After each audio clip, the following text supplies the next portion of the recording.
তুমি একটু ঘুমিয়ে নাও, বুঝলে? আমি একটু আচ্ছা, এই জায়গাটা কি? এটা হচ্ছে সিনিয়র বয়েজ ডরমেটরি। এখানে দুটো ডরমেটরি আছে। আচ্ছা, Aravalli senior boys, Shivalik Okay. Senior boys. ওই যে ওইদিকে দেখা যাচ্ছে, হ্যাঁ, ওই হাউস মাস্টার আমি ছিলাম এক সময়। আচ্ছা, উদয়গিরি সিনিয়র হাউস। আচ্ছা, এর ঠিক পেছনে, বিল্ডিংটার পেছনে আছে নীলগিরি সিনিয়র হাউস। আচ্ছা। এগুলো হচ্ছে, এই বিল্ডিংটা? এগুলো স্টাফ কোয়ার্টার্স। ওকে, স্টাফ কোয়ার্টার্স। চারটে কোয়ার্টার্স আছে একটা বিল্ডিং এ। ওকে। স্টাফ রেইনি সিজনে খুব খারাপ অবস্থা হয়ে যায়।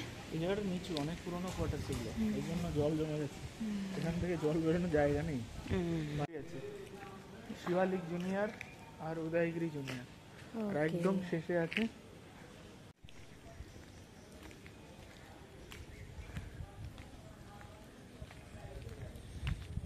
এটা হচ্ছে এটাও কোয়ার্টার্স, স্টাফ কোয়ার্টার্স।